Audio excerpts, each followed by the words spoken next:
എല്ലാവർക്കും എന്റെ നമസ്കാരം.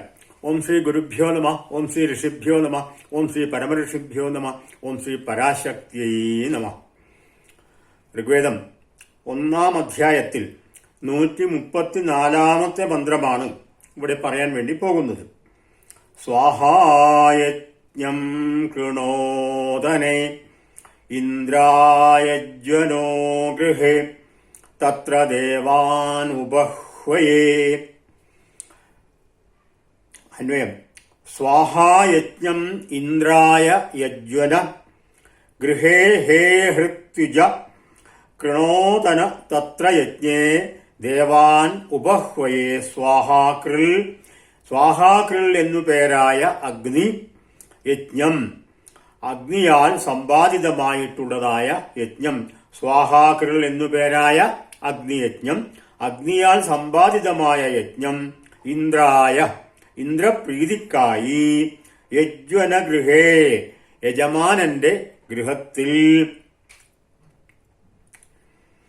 കൃണോതന, കർമ്മം ചെയ്യുക. യജമാനന്റെ ഗൃഹം എന്ന് പറഞ്ഞാൽ യജ്ഞവേദിയാണ്.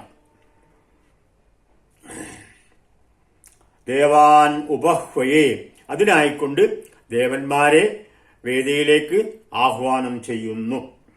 അർത്ഥം: സ്വാഹാകൃൽ എന്നു പേരായ അഗ്നി ദേവനാൽ സമ്പാദിതമായിട്ടുള്ള ഈ യജ്ഞം ഇന്ദ്രന്റെ പ്രീതിക്കായിട്ട് യജമാനന്റെ ഗൃഹത്തിൽ, അല്ലയോ ഋത്വിക്കുകളെ, നിങ്ങൾ നന്നായി നടത്തുക, നന്നായിട്ട് കർമാനുഷ്ഠാനങ്ങളെ ചെയ്യുക, യജ്ഞകർമ്മങ്ങൾ ചെയ്യുക.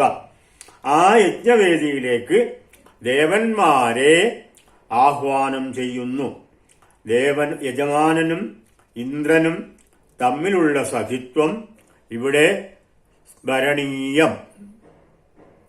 യാഗവേദിയിൽ നിത്യേന യാഗവേദിയിൽ ഇന്ദ്രദേവനെ ആഗമനത്തിനായിക്കൊണ്ട് സ്തുതിമന്ത്രങ്ങളാൽ സ്തുതിച്ചുകൊണ്ടിരിക്കുന്നതായ, സ്വാഗതം ചെയ്തുകൊണ്ടിരിക്കുന്നതായ യജമാനനും ദേവനായ ഇന്ദ്രനും തമ്മിൽ ഒരു സ്നേഹബന്ധത്തിന്റെ, സുഹൃത്ത് ബന്ധത്തിന്റെ അടിസ്ഥാനമാണ് ഉണ്ടാക്കിയിരിക്കുന്നത് എന്നർത്ഥം. ഈ രംഗം ഇവിടെ അവസാനിക്കുന്നു. വീണ്ടും കാണാം. നമസ്കാരം.